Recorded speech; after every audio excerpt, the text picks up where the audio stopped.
break is behind us. And just really quick, don't you guys think that we should have spring break after Easter? Like, wouldn't that make more sense? Yeah, agreed. I agree. Because, you know, it's coming out, at least for myself being a religious man, right? Easter's probably, you can make the case that this is the biggest holiday in my religious belief system.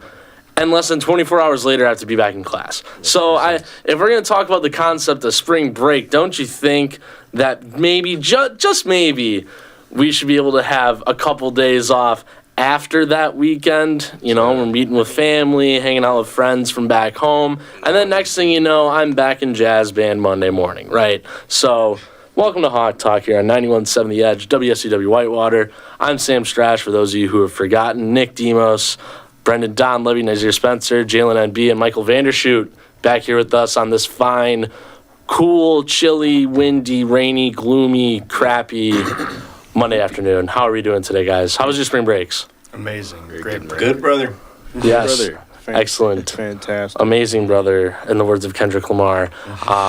Got to do a lot of work. You know, my goal was to make about $1,000 over break just from working my job. I got to about $800. You know, can't complain. You know, I at least got close. But we're gonna kick things off here with our Warhawk thought. We're gonna skip the obscure sports segment today because today is April Fool's Day. So I wanted to ask you guys, what is the funniest or coolest or even, you know, cruelest April Fool's Day prank that you've had pulled on you, or you pulled on someone else, or that you know of that someone pulled on somebody else? Let's start Michael here in the corner. Well, I haven't necessarily done particularly anything interesting myself. I tend to be kind of boring with those things. But my roommate came in today and just talked to me. He was like, big news. I didn't get accepted into being an RA. And then he said, April Fool's, I actually did get accepted. I'll be an RA this upcoming school year. Oh, that's pretty Well, fire. that's cool for him. Hey, shout out Michael's roommate. Come on, give him a hand. RAs are, being an RA is no joke. It's not the easiest job in the world. You know, some nights you're thinking, I get to go to bed at 9 p.m. And then next thing you know, someone calls you at 3.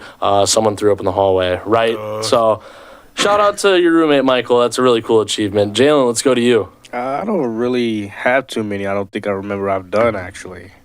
People really don't do April Fools around me, but because I do it all the time. I'd be like, I'm just playing.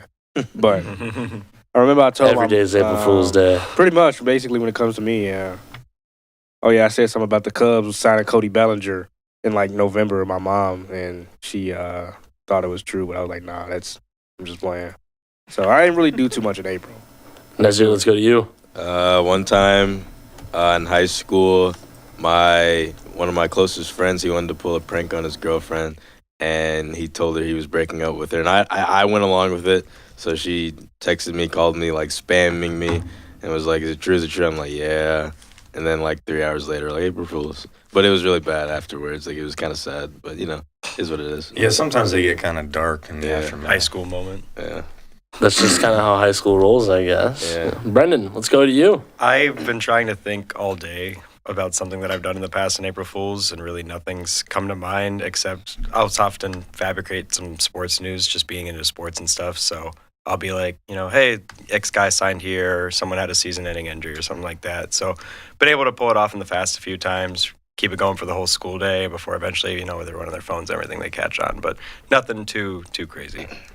Nick, how about you? I did I actually did one in our group chat today. That doesn't really count too much. I said that the Packers signed Justin Simmons. I actually saw someone made a graphic on X today. I did see an April Fool's prank about Justin Simmons going to Packers. I believed it because I woke up, I was like, whoa, and I was like, oh, wait. I think I gave it away, though, Wah, with the wah. 3-year, $30 million. I could have gave up a little bit better of a contract, but I mean, that in the grand scheme of things, that would have made would be sense. awesome. Yeah, It exactly. would have been really cool. Three years, $30 million, and maybe like a 4th-year option or a buyout after 2, and then you know, that'd have been nice. You know, same goes for me. I mean, there hasn't really been many like April Fool's Day pranks in my neck of the woods, but I do remember a senior prank story that I was told about, I think it was my dad. I could be wrong. I could be mixing up stories here, but someone around my parents' age back when they were in high school supposedly brought a cow to the second floor of their high school. And for those of you who don't know, cows can't go downstairs. Wait, who is telling you this? You said? I forgot who. I want to say it was someone in my family, but I completely forgot who. But it was someone from back during like my parents' age in high school. So this is like late 80s right now, right? And someone supposedly brought a cow up to the second floor of their high school, and cows cannot travel downstairs. So they had to lift So up. they had to either lift it or find a way to get it out. But what a senior prank that would be, bring a cow to the second floor of your high school. Our senior prank was just hanging potatoes from the student union, like on the ceiling. It was kind of lame. We actually tinfoil wrapped the entire first floor of our high school. Yeah.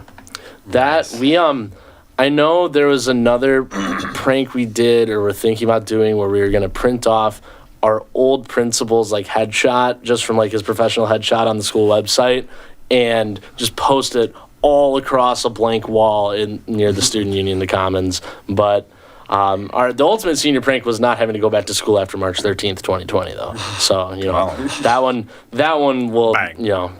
Exactly, bang. But let's get right into our, I have my dad. Oh, here we go. It was a cow in the tennis courts at high school. Okay, so I was mixing up that. But cows still cannot go downstairs. That is true. That is a fact. But it was someone put a cow in the Bradford High School tennis courts. There we go. Shout out Dad. Dad's listening out there. But let's get into our first topic here of March Madness. We're going to recap the first 4 rounds of coverage from March Madness the past 2 weekends. And let's start with the very first round, and this is one that a couple buddies of mine now, we have a group chat where we were sharing some of our hottest picks for March Madness, and we call it the Kentucky Fade. Because someone in this very room, I won't say who, decided to fade Kentucky in, we'll just call it their bracket, and got it right. So let's talk about that game first, and let's ask the question is Jack Golke the cure to male loneliness? Because that guy was on fire in game 1. Absolutely. In Golke we trust. Let's just say I called that James. Let me tell you something, man. I've known Golke since I was in like 8th grade because he went to Pewaukee, and his senior year, it was my sophomore year. We played Tyler Hero, outshot him. He played amazing perimeter defense on him. Not like amazing because he still dropped 35 on us, but like. The guy's just always been a sniper. We all knew that he was going to be something great, and dude just became an online mogul like for the past week, and he's just great. And he's not the only guy to come out of Pewaukee High School that was in this tournament too. Milan Momcilovic. Milan Momcilovic. Momcilovic. Okay, perfect. I was butchering that last name. He was playing for Iowa State this weekend as well, one of their main options. Game. Yeah. It was bad. Well, Iowa State in general just didn't have the greatest last game against Illinois, and then Illinois got the tar beaten out of them. They got tarred and feathered by UConn, the 30-0 run to start the second half. Brutal. But let's talk, we were just talking pre-show a little bit about Oakland versus NC State. And if you really think about it, we were one overtime period away from seeing Oakland possibly moving on to the Sweet 16. And now the team that they barely lost to is in the Final Four. NC State has just been on a wild run. Let's talk about that for a second. DJ Burns, man, oh man, like the left tackle that plays center for the basketball team, no less. Having, what was that last night, almost 30 points? Yeah, 29, 28, something like that. That was insane. Incredibly efficient. And DJ Burns, I mean, who's stopping that guy down low? Not Edie. Me. No, nobody. Me. But who's really, realistically, the way NC State's been playing this entire tournament, they've been very fast-paced, flying a lot through DJ Horn and Chris Middlebrooks a lot, especially on the outside of Middlebrooks cutting through the lane. And then you got DJ Burns just holding things down low with his little left-handed hook that he puts up every once in a while. Very efficient shooting. I mean, is NC State, being an 11 seed, is this, you can make the case, is this the tournament favorite here? Because UConn's going to have a tough matchup against Alabama. Alabama's been battle-tested all year. We talked about that in our bracket selection. Alabama's been battle-tested. Yeah, they were rough against Quad 1 teams this year. But going through the tournament, they beat up on UNC. A lot of people had UNC over UConn in the Final Four. I mean, this Alabama team could take down UConn. And then if that happens, is NC State the tournament favorite here? I mean, yeah, if it's Alabama, NC State, I'm taking NC State. Oh, I agree. I'm taking that. NC And they still got to get through Purdue, but I mean, we've seen Purdue's reputation the past few years, and this year they're finally figuring things out. Like Zach Edey said on national TV the other day, they're playing for Paint, right? They're playing for head coach Matt Painter. Matt Painter's been on the hot seat now for the past couple seasons after facing eliminations from North Texas, St. Peter's, and Farley Dickinson in 3 consecutive tournaments, 2 of those teams being a 15 and a 16. So maybe it's time for the 11. Is it time for the 11? I I mean, think so.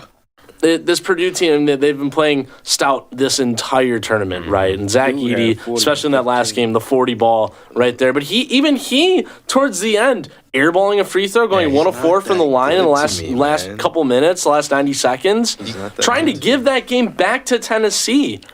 Tennessee being one of the most efficient defenses in the country, too. I mean, this Purdue team has proven time and time again that they're capable of taking down the top teams around. But now they got to go against this scrappy NC State team that has no pressure on them right now. Yeah, in terms of the NC State Purdue game, Zach Edey kind of just cemented himself as the best college basketball player in the country. As unsexy, not sexy as it is. It's the offense to get the ball to Edey, get shooters open when they double. It's not flashy in the slightest, but I do think that game's gonna be really good. NC State's obviously hot right now, but in terms of overall, like the favorite to win it all, it's UConn. It's 100% hands down UConn. A lot of people, were hesitant to pick them again this year because of hesitancy to pick teams to win back-to-back. But from what I've seen this tournament, the only teams that I really thought could beat UConn were in the East region between Iowa State and Illinois. And UConn, just this whole run, has just steamrolled them and not even been close. As much as I'd like to see Alabama upset UConn, UConn's going to cover 11.5 easy. And if it's Purdue or NC State, I don't see anyone stopping the UConn train right now. They're just No, unstoppable. I'm with you there. I was going to say, too, I think the only team that really even gave UConn even somewhat of a game was Northwestern.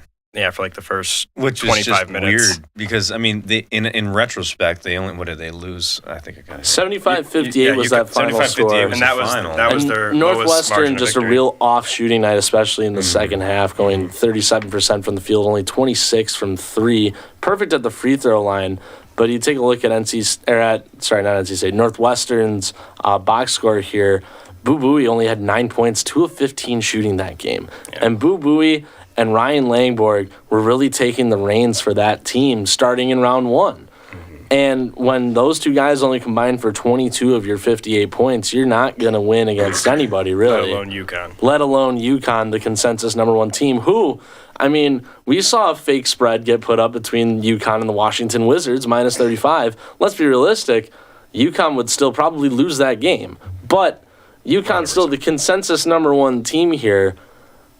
Off shooting night's not going to beat anybody. I just don't see anyone. Their offense, the way they play, and Dan Hurley is insane as a head coach. Yeah. And despite that, I mean, he gets the best out of his players. We saw it last year with Sonogo, and they're doing the same thing this year through Klingon.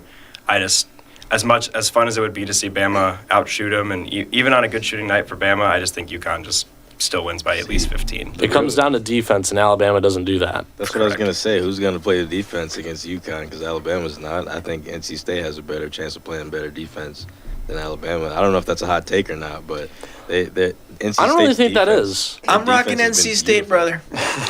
Yeah, look, man. I really don't Thank you, think brother. that is that hot of a take. Let's go, you guys back here, Michael and Jalen. What was one game from each of you? What has been your favorite game to have watched in this tournament so far, regardless of winner, whether it was a Cinderella winner or not? But let's try and avoid Oakland because we just talked about them. NC State if we can, but I mean, NC State had a great game against Marquette in the Sweet 16. Talk to me your 2 favorite games, or your favorite game and your favorite game to have seen in this tournament. My favorite was the Illinois-Iowa State game. That was my favorite. Talk to me.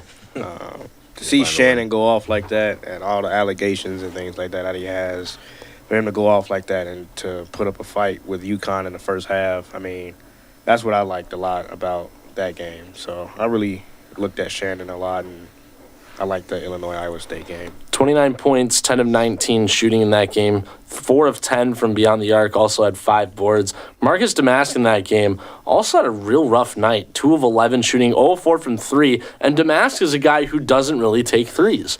He's the main option on a one-cut, quick down to the basket, or in a little spot-up pick and roll, take a step forward inside the two-point arc and hit that mid-range shot. Damask had kind of a rough night that night. Momcilovic, only 1 point that night. Momcilovic has been more of a dynamic playmaker for that Iowa State team all year long. People have been saying he was a second-round pick this year, but he might have dropped down now. He might have fallen out. Period. Is he a senior this year? Or is he's a freshman. Freshman, so he should be back then easily. He'll be fine. Exactly. Let's talk about AJ Storr real quick. What's going on with him? He's Before we get to Michael's game, what's going on with Storr? What do we think? What are we thinking is going on? Because by technicality, because he said he's exploring the draft process, he had to enter the transfer portal. Right. He was required to, right? Because he planned on not coming back to Wisconsin to try and explore explore NBA options. But if the NBA just wasn't going to happen for him, he could always come back, right? He can always take himself out the portal. But a lot of predictions are saying Illinois.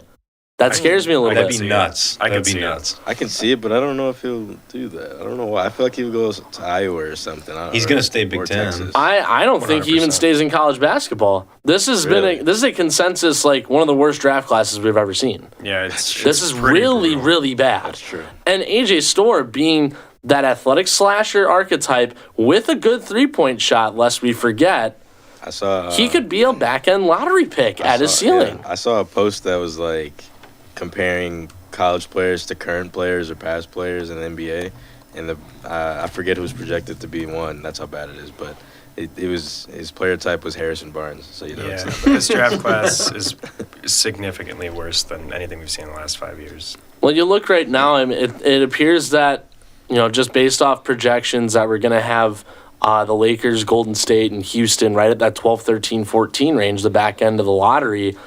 I could see the Lakers going after a guy like Storr right at 14, even if it's a little bit of a stretch. He didn't prove too much at St. John's. He was, he's a good player off the bench and a spot starter, but was certainly no impact player. Goes to Wisconsin, becomes the number one option for that entire offense, and wasn't half bad defensively as well.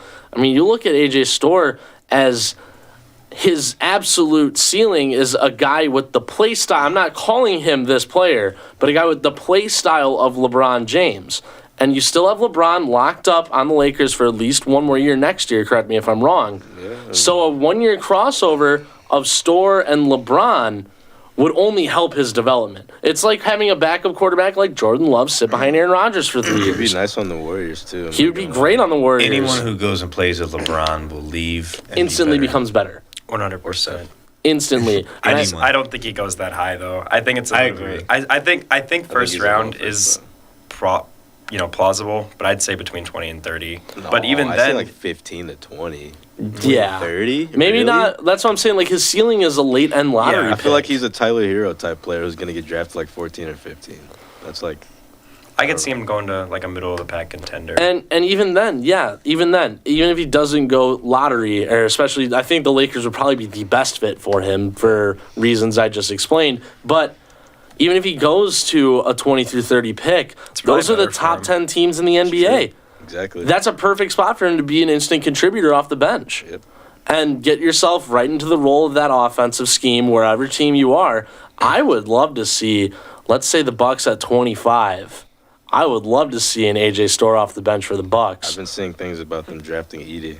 I've also Yeah, seen that like I've seen second that round too. Edie, which Yeah. certainly The would Bucks? not hurt. Yeah. It certainly wouldn't hurt having Nice. just a big dude off the bench to play defense, get you rebounds, and then get you a couple points a game. That's not a bad option. It'd be nice. Let's get off this tangent here, Michael. Let's go back to you. Your favorite game from this March Madness tournament? Just like to watch or in Just to general? watch. It doesn't matter who won, who lost. Just what was the most entertaining game to you? I would have to say Washington State's win over Drake. Weirdly enough, it felt like Drake was almost the favorite, even though they were the 10th seed. So it was kind of interesting to see them play back and forth. It was a really good game, it wasn't. and both teams are just going back and forth. And I have a friend who goes to Washington State, so it was fun to see him win.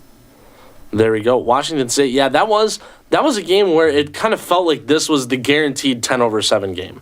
There's always at least one, probably two, every single year. And this one felt like it was going to be the one that was guaranteed to happen. Now, in the grand scheme of things, it was just Colorado, the only 10 seed, to beat a 7 seed this year, beating Florida last second, KJ Simpson. Game of the tournament. Man, oh man, I would 102 agree that is the game of the tournament. But Drake Washington State was definitely one of the games that if you had to go back and watch one game from this tournament, at least one game, that would be one to watch. That one, it's certainly not an all-timer by any stretch of the way, but it's definitely up there in a must-watch from back in this tournament.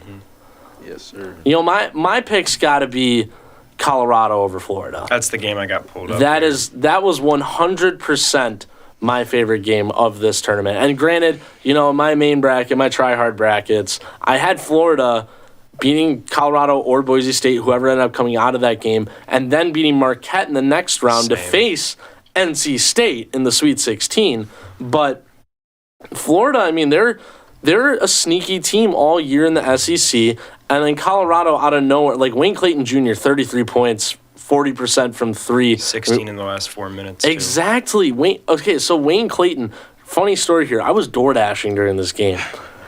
And I'm watching the very tail end of this thinking, you know, like I'm kind of shaking a little bit, like, oh my God, like please pull off something. And then Wayne Clayton calls mouth right in dude's face, hits the three to tie it, and I start freaking out in the wing stop I was at waiting for this order. I was driving home for spring break, and I had to pull off and stop and watch the rest of the game. And you know, Clayton just Pull over. Yeah, Keep driving. Oh no. We can't encourage these No, activities. no. But that game was just insane. Like I said, 16 in the last 4 had kind of a T-Mac run. They were down by 11, and then the last 5 seconds we don't talk about. I had Florida in the Elite 8.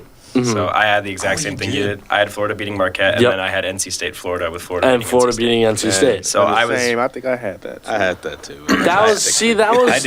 That felt like a very favorable upset route for both of those teams to me with each other because Florida matched up very well against Marquette. And should've Marquette, won we that. knew the shaky game was coming. And it just so happened to come in the Sweet 16 against NC State. Real shaky shooting performance all around by that team. and they almost lost to in the Colorado too. And- I yeah, thought Florida exactly. would have matched up with them so much better. I really thought Oregon was going to beat Creighton. Man, that was my Another- game of the tournament. That game was That so hurt stressful. a lot. What, Oregon Creighton? Yes, Yeah, bro. I had Oregon in the Elite I had 8. Oregon in yeah. the Elite 8, bro, and like Creighton just played out of their minds. Well, in the last, that in the whole second game, overtime. and neither side would give Dude, until about- second overtime. That one's an all-time That's an game. all-time. I'm going to be That's a honest, good I didn't watch it. That was a great game. I did You not missed a watch good that one. game. Dude, I watched it with all my friends from back home, and we all had Oregon. Well, no, half of us had Oregon, half of us had Creighton. And it was just a battle of the bloods after overtime. When it hit overtime, it was just, oh man, it was so stressful. How Unfortunately, about Houston? oh, that I don't want to talk about That's that a game. gut wrench. I don't wanna That's talk a about- gut punch. You know why I want to talk Mhm. about that game? Because they would have won if what's his name? If he didn't get hurt.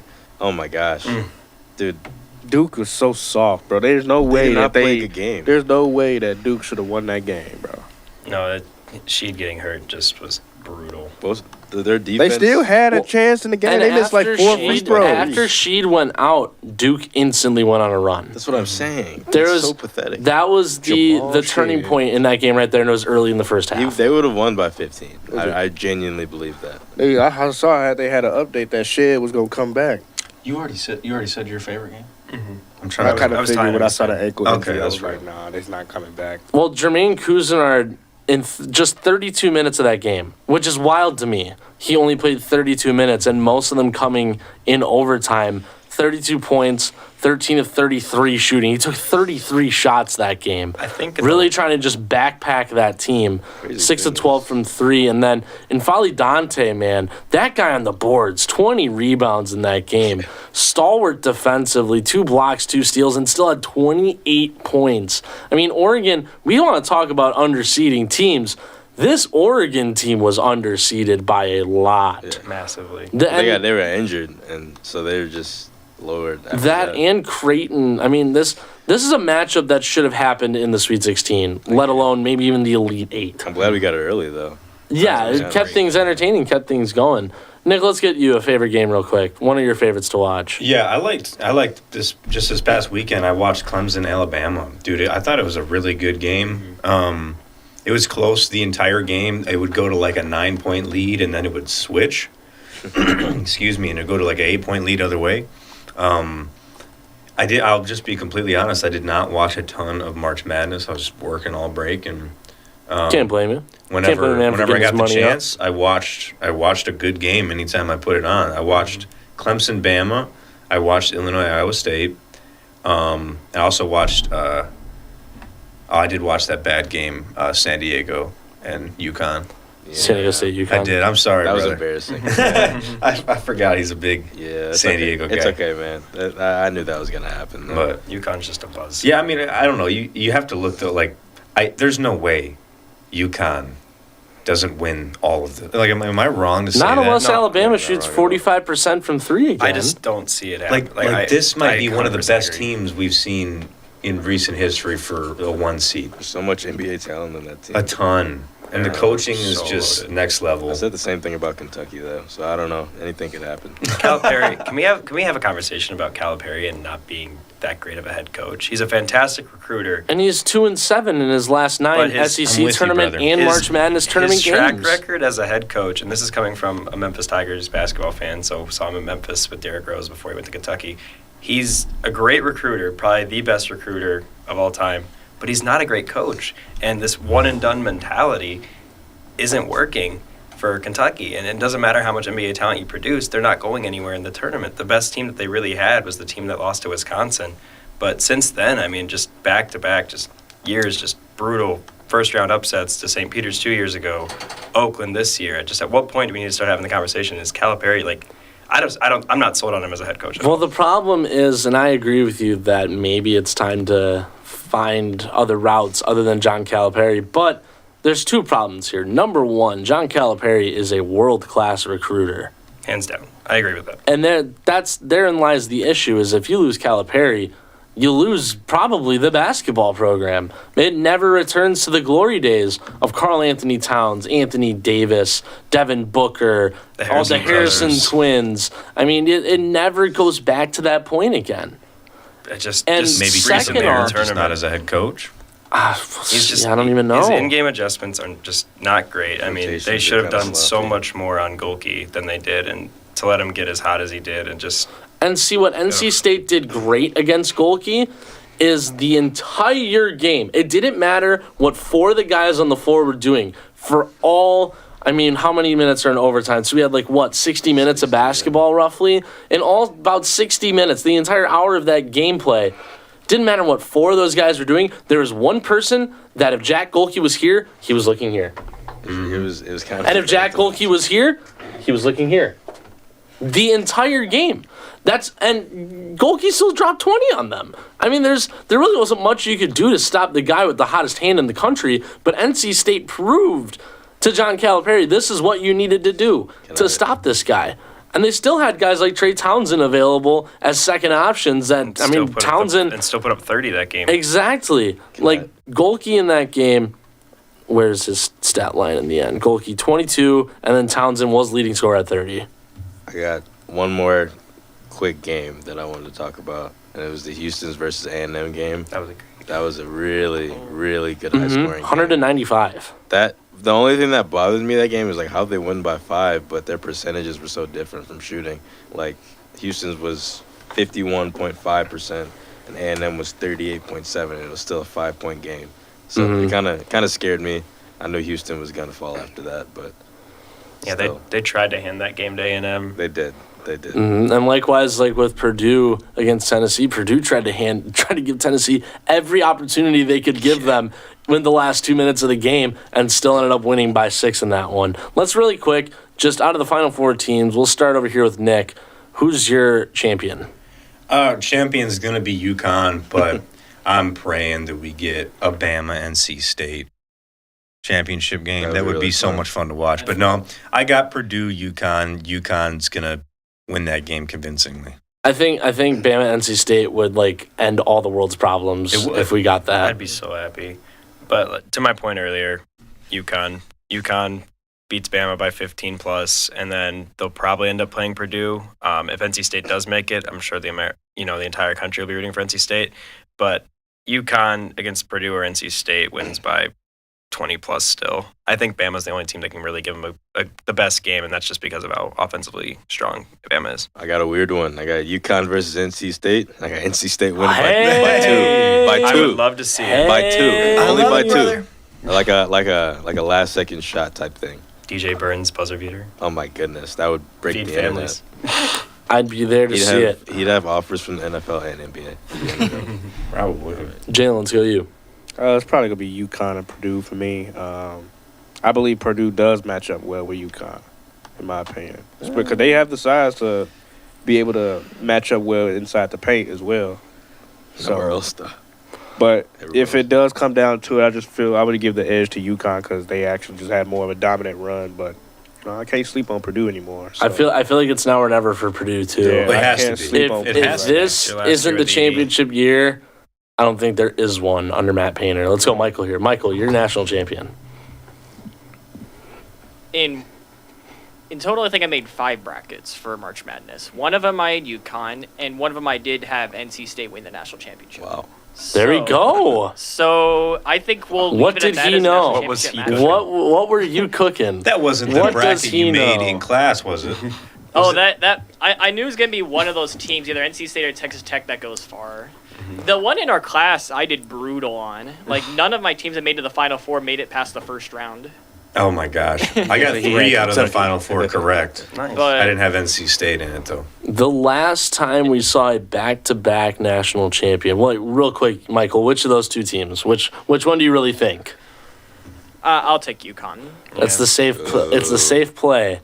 just The they're too last dominant. time we saw a consecutive national champion on the men's side was Florida in 06-07. We also saw UCLA do it twice under John Wooden back in the 60s and a big run in the 70s as well. But for me personally, it's got to be UConn. But if we don't see a back-to-back champion, roll Tide! Come on, I gotta see it once. I gotta see the, no pun intended, the tides change here. And then Willie would have a perfect bracket. Alabama So would. we can't have anything. They have football Yeah, already. football and Alabama would. basketball. Well, they'd be switching to basketball With Saban's with Nick retirement. Saban being gone. That's Yeah. just the Saban blessing heading still to. gonna be- And He's gonna start I mean, coaching shout out to Nate Oates, the head coach of Alabama, former Whitewater assistant. Yeah, I was gonna say he's Exactly. That's crazy. I think before we get off basketball, I need to hear who you guys think's winning women's tournament tonight. Oh my goodness. I'll be honest with you, I've not paid attention to the All we women's got is tournament. We have Iowa 4 against great LSU. games We got tonight. the rematch of the championship last year, and then we got UConn USC. UConn USC. I am praying to see LSU versus SC. I want to see Iowa versus I kind of UConn. do want to see That'd be Iowa good versus one, too. I want to see, I want to Beckers see versus Caitlin Clark get her get back. That's She's what not I gonna get her get back because I against think Paige, I think promise she you. I think Caitlin she had Clark a and lackluster Iowa Against game. Paige. at all. Paige is going to drop 30 on Caitlin Clark. But I think Is Paige a Caitlin guard, might though? drop Yeah, She's a guard. 31. She's crazy good. You know what I'm saying? I don't think I agree. Caitlin is going to get Kate- that defensive assignment though. Exactly. Caitlin's not like a They're gonna big try time to switch her defender. onto her though. That's the goal. I don't She's know, crazy. man. I like the whole Caitlin Clark story. I can't believe I didn't realize, but it's dude. going She's to go the averaging other way as well. 31. We're going to stop 31 Caitlin and 7. 7. Yeah, 31 8 and 7. That's kind of That's nuts. absurd. Yeah. That's pretty crazy. The crazy So- thing though is who's going to stop Caitlin on the other end. No Yeah. For one. which team? I was winning it all. UConn. You think so? Because she can I like pass that. and shoot. See, UConn doesn't really have an answer for her, but LSU and SC do. Like Juju. Those are the Juju- teams. I hope LSU loses. That's all I'm saying. This is the Juju, most I'm over it. invested I've ever Watch been your in a- mouth. This I'm is over Watch it. that mouth. This I'm is over it, bro. This is the most invested I've been in a women's tournament.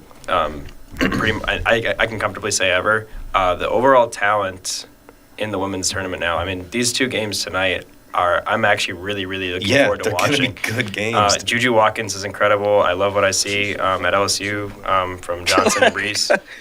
Sam, lock into these games tonight. No, I'm gonna have no, to. I'm telling You're you, gonna have need to. I'm telling you, these are probably gonna be 2 of the greatest women's games we've ever seen. I think one will be. I think it's going to be another story for that UConn USC. I don't know why. USC is going to win. I think whoever does Juju win that, Watkins it's going to is be Juju Watkins as well. versus Caitlin Clark is what I want to see, but what I think will happen is LSU versus USC. We got a quick transition to our next topic here before we get into the final one today, and it has to do with March Madness still. I meant to try and mesh these two topics together a little bit, but we are having such great conversation, we had to keep it going.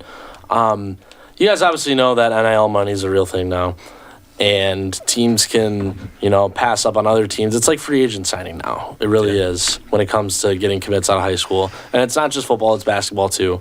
And with how opened up the transfer portal is, where you don't have to sit anymore if you transfer, like Connor Sejan should be making his pick soon from Wisconsin. AJ Storr will figure out whether he's going draft or if he's coming back or if he's going to go elsewhere as well. I'm sure we'll see at some point probably one or two transfers out of Marquette. Maybe it's David Joplin after that lackluster performance. I mean, there could be some recruit taking his spot. There could be some transfer taking his spot because it's not running a program anymore. You're running a franchise.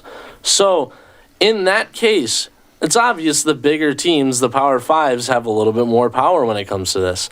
So is Cinderella dead? Is my question. We got about 5 to 6 minutes here. Debate. No. No, That's we not- just seen it with Jack Goki, It's- and then we just seen NC State get all the way to the Final Four. Well, NC State, I really don't think is a true Cinderella. That's a Cinderella. That's a I don't know. in retrospect. we were not They talking lose about to NC Virginia. We They don't weren't make the talking NCAA about- tournament. we They're weren't a ta- Cinderella. We weren't talking about NC State a month ago, at all. You're not wrong. You're At not all. wrong. They're We weren't Cinderella. talking about Oakland and Jack Goki. Right, we weren't talking about those I guys. hear exactly what you're saying, Oh, and I yeah. agree. But I don't think it's dead. I don't think it's that Because simple to be dead either. There is Like, always going to be Some madness. some dog out there exactly. who's going to have the Jack Golke effect, right? Doug Eder, In a Jack tournament. It's Golke. going to happen. And then there's always going to be that team, that program, the actual program that is going to put together a masterpiece of a tournament. It just goes on a run. But most of the time they fall a little short. You know what I'm saying? To those power teams. Now to Cinderella. Loyola was to crazy. to the point where like they win the entire thing. Yeah, that's probably dead. But Probably. so I'm not even talking about winning the I'm whole not- thing. I'm talking about making it to like the Sweet 16. Sweet 16, I think, is still a Cinderella. Oh yeah, that was that is yeah. something. I actually think NIL makes the Cinderella case even more plausible because if you have a guy like, that plays for a small school, go Oakland, for example, that transfers to a Power 5, if all these guys between Power 5 schools are just going from one school to the next, they're not getting any continuity together as a program. And I really think that encourages more upsets throughout the NCAA tournament. Last year, we had Purdue in the Sweet 16. We had no 1 seeds in the Final Four. We had a really, really good bracket this year. And I just think the bracket this year was just a little chalk, and it's just kind of causing this topic of conversation. But I mean, we're really a well-officiated 30 seconds of the Samford game and overtime of Oakland and NC State from even Clemson was saying Cinderella. Samford could make the Sweet 16 and Oakland making an Elite 8 run. I mean, I disagree. I think the Cinderella, like I said, with NIL is way more plausible in today's game, and I just think this year's bracket just like didn't have as many upsets as it could have. the only team that I think that really wouldn't be considered a Cinderella if they made it to the Sweet 16 or Elite 8 is Oregon because their team is just They were injured all year. they're injured all year and they're just great all around. So that's like the only team I'll consider not a Cinderella. Like they kind of answer your question there, but for all the other ones that we've seen this tournament, it's a clear Cinderella, and I don't think it's gonna really. We die all down. thought Clemson was going to lose to New Mexico. I mean, we had Yeah, I kinda everyone in New felt Mexico like- in the Final You Four. Clemson right, beat I heard you Arizona. over there, too. You said Clemson is kind of a Cinderella, and they were Yeah. to an Beat exception. I know Arizona. there were 60, but that's where it comes in. What is the baseline? Like, what makes you a Cinderella? Is it under I a feel 10 like seed? I feel like it's a little subjective, to be quite honest with I you. agree. This is why this is such a great debate topic. It is. Is because this is a very subjective topic. There's no objective what makes a Cinderella. It really comes down to, like, did this team have zero expectations in the tournament? Does this team have zero expectations during the year? I look at teams like Oakland, and I mean, I really don't look at NC State because I think NC State was a popular 11v6 upset going into the tournament. But then I look at teams, matching up against higher seeds in round 2, especially 10v2s or 9v1s or 13s versus 4s, and then having to play a 5 seed right away next. Or we get the 13 versus 12. Like Grand Canyon, I would have definitely considered a Cinderella this year. Yeah. Not a lot of expectations. NC State, I mean, they're on the fence, but they're a Power 5 school who had a pretty decent ACC record. Yeah, they were 17-14 going into the ACC tournament, but they matched up very well throughout the season against teams within their conference, and that's what enabled them to make that run. They also didn't have the toughest route to where we're at now, if we really think about it. It was really just about Marquette. Yeah. It was really just Marquette, and then it got to Duke or Houston, and Houston I think would have been a little bit tougher of a matchup versus NC State. One question. So, like I said, it really just depends on your definition of a Cinderella. Would you call North Carolina in 2022 when they made the national championship, would you call that a Cinderella? What seed were they? They were an 8 seed. So the highest seed ever win the NCAA tournament was an 8 seed because they were really bad in the regular season that year, causing them to be an 8 seed in the tournament. But they are a blue blood. So are you defining a Cinderella as a non-Power 5 team or a team with a lower seed? Because that kind You just said it. I think I almost have to lean towards the non-Power 5 when it comes to... So you wouldn't consider North Carolina a Cinderella run? I really because, wouldn't. Like I said, an 8 seed is not. Shaky season. They beat Baylor and UCLA going into that. But, I mean, the real Cinderella was St. Peter's that year. Right. The real true Cinderella. Miami even was a Cinderella that year. You could consider that. But I really don't. I wouldn't consider UNC a Cinderella that season. Well, for the seeding argument, you said the highest seed ever was an 8. Yeah, to win it. So I think if we're going off seeding in the argument, then that has to they be. have to You be have to define over an it. 8 seed. Over an 8. Over an 8 seed is a Cinderella. To make the Final Four or even the Elite 8. I mean, I think that FAU would be last year. Yeah. Definitely a Cinderella. Any other thoughts? Michael, we didn't hear from you at all during this debate. Okay. What's on that mind? Well, I think that, for one, yeah, UNC wasn't necessarily a Cinderella story. But I think, yeah, it ultimately comes down to what it's sort of a mix of both, to be honest. Like, sure, there are some Power 5 schools that could be considered them, especially if they don't have like a reputable program. Like, see, they're more focused on football or some other sport. So or they just don't have good athletics, period. Right. Yeah. You know, super low conference. Like, Oakland was out of the Horizon League Yeah. this year. And, Right. And of course, if you're in the FCS, then yeah, you're pretty much automatically qualify if you do anything special. Exactly. So it's a good debate. You know, I wanted to bring that up because I feel like that is an important question to ask now. No, because it does feel like this is more, the offseason is more free agency now for These college bigger programs. basketball and college football and really any college sport, period. Who's got the most NIL money? Who's got the best cars to give to these guys? Who's got the best houses to give to these guys, right? Marvin Harrison Jr., there was a rumor that he was going to get $25 million if he went back to play college football. Was going to get more money than he would be if he went to the draft. And, of course, he's going to go to the draft and live out his dreams of being an NFL player.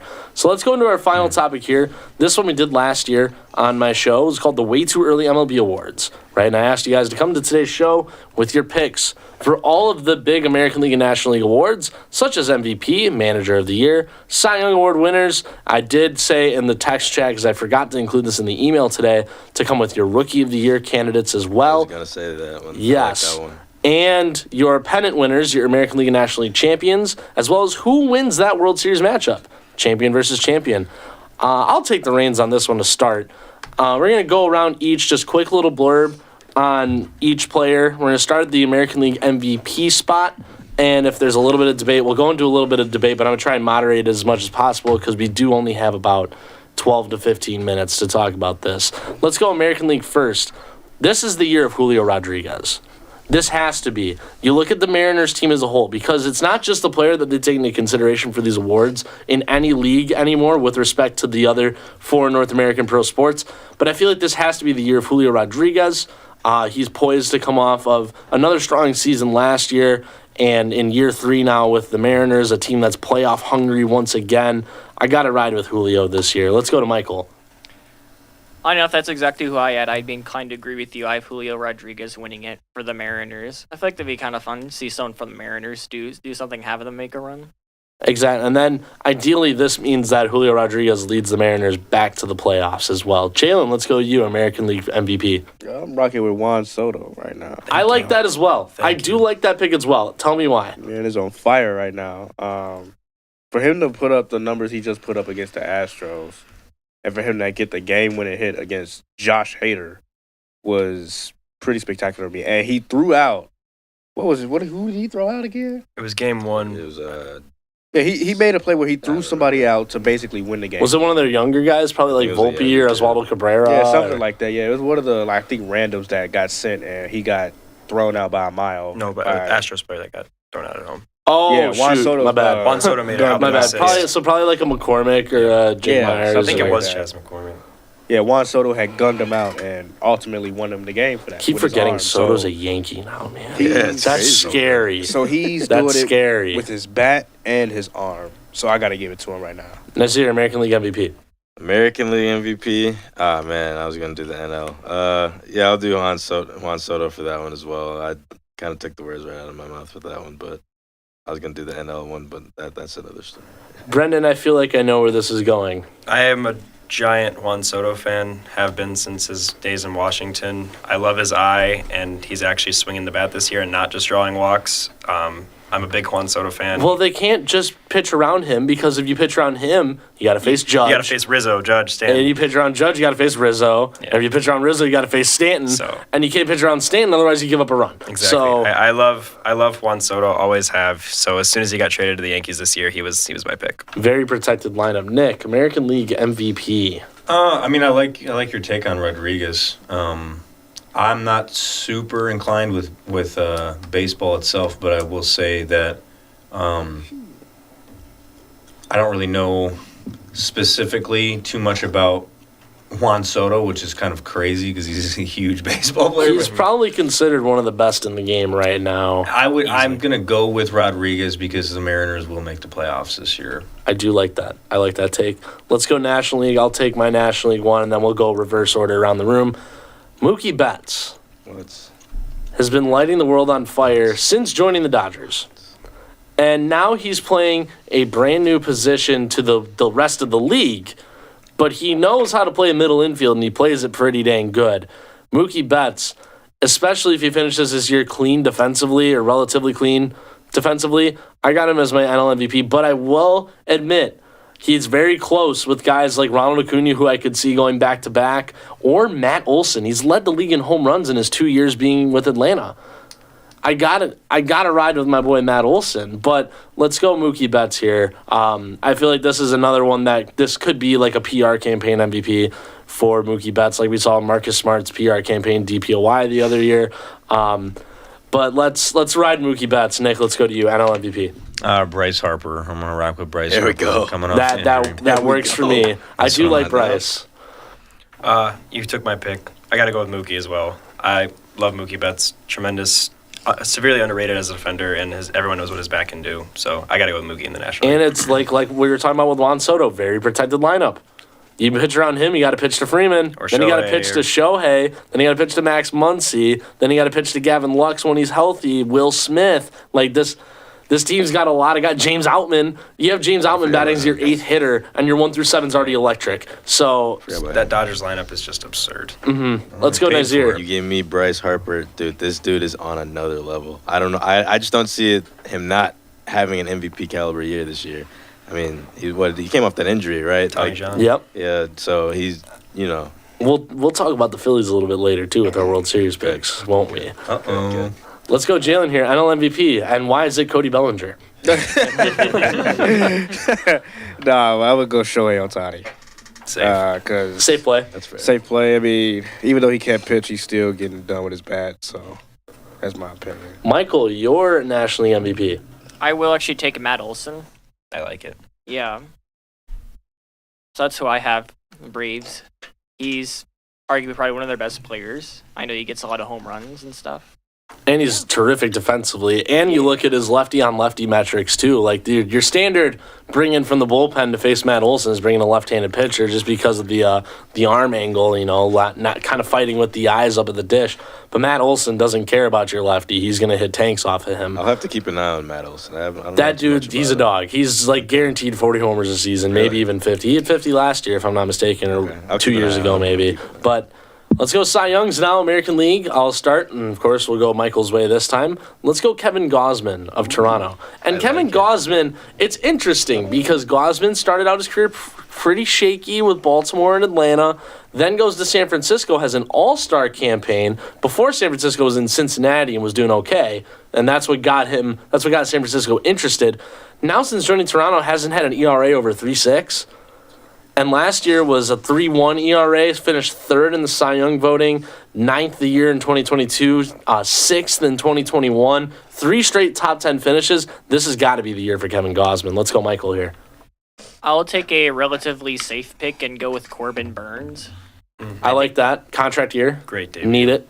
Yeah, I feel like he's a big pickup for the Orioles. I don't know if it was either this show or the Tuesday show that talked about Corbin Burns for a while, but apparently in his debut he got 11 strikeouts, just absolutely insane. Mm-hmm. His only homer given up to Mike Trout, who I would consider a dark horse for that AL MVP. Let's go Jalen here. Yeah, probably Corbin Burns. 11 Ks against, what did he go, 7 innings? 6. 6 innings? 6 with 11 Ks, 1 hit, and it was just the homer. Yeah, that's Cy Young right there. I'm gonna go with either. I'm looking at this article right now, and I was looking at it earlier, but I might either go Luis Castillo or I do like Luis Castillo, yeah. Pablo Lopez. Ooh. I like that one. Pablo Lopez would be interesting. I really like that one. He's a dark horse in my opinion. So I don't know. It's either him or Castillo. And Pablo Lopez fronting that Twins rotation, a Twins team that's expected to not just even win the AL Central this year, but go far. Exactly. I think they they're gonna might. go far. They are what you'd consider probably a Cinderella team in the playoffs against the mighty AL Titans of the Yankees and the Yankees. So Right. let's go, Brendan. I got 2 guys that I'm torn between, but I have to go with Corbin Burns. Honorable mention to Cole Reagans down in Kansas City. That is an interesting pick too. Very interesting. I'm Cole a big Ragans. Guardians fan, so get to watch Royals a lot, and that guy shoves. So I think it's going to be Corbin Burns, contract year, great team with the Orioles, but I think Cole Reagans is the guy to look out for. Nick, AL Cy Young Award, best pitcher. Yeah, I'm kind of in the same thing with Corbin Burns, with honorable mention to Tank in Detroit. Good 3-0 start over there. There we go. Tariq Skubal, you're talking about, the lefty? Yeah. Tariq Skubal is definitely going to be an interesting one to watch, too. There's a bunch of interesting talent in the AL Central this I don't year. know about lefties. No offense to lefties, respectfully. They're kind of tough to hit because you got to change up that lineup. That's really where the matchup conversation comes in. Let's go National League Cy Young Award, and I got a sneaky one this year. I'm going Freddie Peralta of the Milwaukee Brewers. No bias there. I'm riding, slight bias there, but hear me out on this one. Freddie now finally has the chance to be the number 1 of a rotation, where he's been the number 3 ever since 2019, 2020, and this guy, all he's done is shove. Freddie Bump Day should be a national holiday every 5 days. We should be able to get off work, no school, no one's in work. Go get to watch Freddie Peralta go throw some strikes, throw some chairs.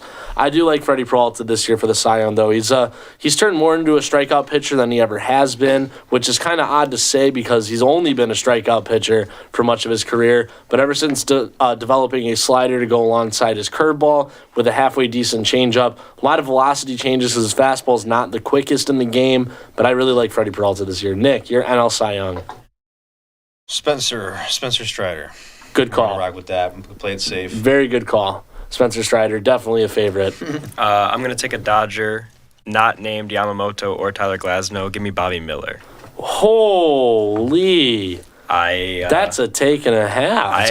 I'm a big Bobby Miller fan. I like Strider, obviously. Well, I just feel like all my picks have been pretty, favorites across the board, and I think Bobby Miller can make a case in that Dodgers rotation to arguably be the best pitcher in that rotation. Talk about kitchen sink with Bobby Miller. He'll throw the whole thing at you, forks and spoons included. Let's go Nazir. I'm gonna go Walker Bueller on the Dodgers. You know, On the comeback. he's on the contract year. You know, you're on Arsenal team with a bunch of fastball guys and hard hitters, but And when he's at his healthiest, he's great. they're going to be careful with him. That's why I think he's going to win it. So when when they're careful with somebody, As long as he gets the adequate amount of innings, you know, if you're, there's no innings rules for Cy Young. You just have to, have enough qualified innings to be qualified for league leader statistical categories, which I really think is about 100. okay. Let's go, Jalen. I would say Justin Steele, but no. Not anymore. No, but I would probably go Tyler Glass now. Mm. Right now, he's electrifying right now after what I've seen. I do like that Tyler Glasnow pick. He's another guy coming off injury. Michael. I will agree with Nick and say Spencer Strider. He was my first round pick for the MLB fantasy team, so I'm hoping he does well. Big strikeout guy, Spencer Strider. American League Rookie of the Year. Well, we're going to flip the direction back around. I've got Wyatt Langford from Texas. I feel like that's a very safe pick. That dude is MLB All-Star capable right now, and he's just debuting. And, it's not even just the bat for him. It's the glove as well. He's lightning quick, and he doesn't drop the ball under any circumstances. But a dark horse here, Brendan, you'll like this one, Kyle Manzardo, first baseman for the Guardians. He gets enough playing time, whether it's at first base or the DH spot. I do like Kyle Manzardo. Let's go, Michael. For the manager? No, Rookie of the Year. Oh, what was his name? This Japanese guy. I just forget how you say it. There's a few of them this year. Yoshinobu Yamamoto. That's Yamamoto. actually- That's a fair pick. Fair pick. He could be a guy to win both Rookie of the Year and Cy Young this year. He'll be definitely something to watch for. MVP. No, I'm just kidding. MVP and Cy Young has. Kershaw's done it, and Justin Verlander has. But ever since then, I don't think anyone really has. No one's done rookie and No. MVP. That'd be so sad. I don't think so. That was something to look up. Jalen, let's go to you while I look that up. Ooh, that's tough. I was leaking Jackson Murrell, but I was also, after what I just seen from Shota Imanaga, he got a case for it right now. So He does. That signing scared me at first, Six but innings, now it scares 9 me even Ks more. today. Oof. 2 hits. I'm gonna go Langford too for the AL. That's pretty much my pick. I picked him up in fantasy, so he's been doing pretty good. I'll go Langford in the AL and Jackson Churio in the NL. That's my exact pick, Jackson Oh, I Churio. got Paul Skeens in the NL. Oh, he's not that's on the tough. roster That's right now, tough. though. He's in AAA. It's going to be tough. Livy's Good boyfriend. Nah, he it's gets- crazy how you made Livy Dunn famous, am I right, guys? Oh, It's man. crazy how he be standing sometimes in his pictures with them. I'll be like, Yeah. He's What? He's a big dude, man. it Huge. does not mix well. She's so much of a extrovert. He looks like more of an introvert. Nick, let's go you MVP. All Rookie of the Year, sorry, Rookie of the Year. I My got bad. Evan Carter, That's another good pick. and then for NL probably Jackson Merrill. Jackson Merrill's another good one, too. It's just a San matter of Diego. playing time for him as well. To go off of your question, Nick, there have been 2 players who have won Rookie of the Year and MVP in the same year. Fred Lynn of the Boston Red Sox back in the day, and Ichiro in the 2001 season with the Mariners. Fernando Valenzuela is the only rookie that I'm able to find that has won Rookie of the Year and Cy Young in the same season. So one guy has done it We're learning things, with brother. the Dodgers. Nice. My National League Rookie of the Year is Churio. You got 2 over here in the corner, Jalen and Michael. Did you give me National League? Yeah, I didn't give you AL. My AL is most likely going to I'm going to take Wyatt Langford. Okay. Nazir, did you give me National League or For no? which one? The National League Rookie of the Year? Yeah, I gave you Paul Skeens. That's right. Michael, you're National League Rookie of the Year. Oh, well, I actually said the National League one. I just He said haven't given you Yamamoto. the. Yeah, he said. Oh, what about American League? I will go out and say Jackson Holiday. Nice. As soon as he gets to the bigs, that's such June a 1st. service time manipulation thing, and it's so saying. blatantly I hate obvious. I don't like that with baseball. We'll have to debate about that probably next week. So study up on that service time. Real quick, managers of the year. We're gonna give both. American League, Scott Service of the Mariners. I think the Mariners are gonna have a strong year. National League, I've seen odds for 4 of the 5 National League Central managers to get NL Manager of the Year award odds, and I'm going to take Pat Murphy of the Brewers. This Brewers team, there's something special about them. Can't put my finger on it, but there's something special about these young guys, and I think Pat Murphy, they get to the playoffs, Pat Murphy is the Manager of the Year. Nick, both your Manager of the Years. AL, I'm going AJ Hinch, and NL, I'm gonna go out on a limb and just say Dave Roberts. Okay, safe pick. Brendan. National League, probably have to go with Pat Murphy. I'd like to see the Brewers win the NL Central. They're my pick. And then AL, Stephen Vogt with the Guardians. NL David Bell, AL AJ Hinch. Great counsel. No, I'm just playing. Get out I'm of gonna say here. Brian Snicker for the Braves. Brian Snitker. I will take AJ Hinch and Derek Shelton. Derek Shelton's a good one. Told y'all about my Very April good. Fools. I just be doing it all day. All right, so real quick, we got about 20 seconds to go. We're going to go a little over today by about a minute. World Series matchup and who wins? American League National League champion. Michael, let's go to you. World Series matchup, who wins it? This is going to be incredibly boring, but I have the Yankees and the Dodgers. And then who wins that one? The Yankees. I like that, though. I do like that. We're going to fade the Dodgers here at 91 cents.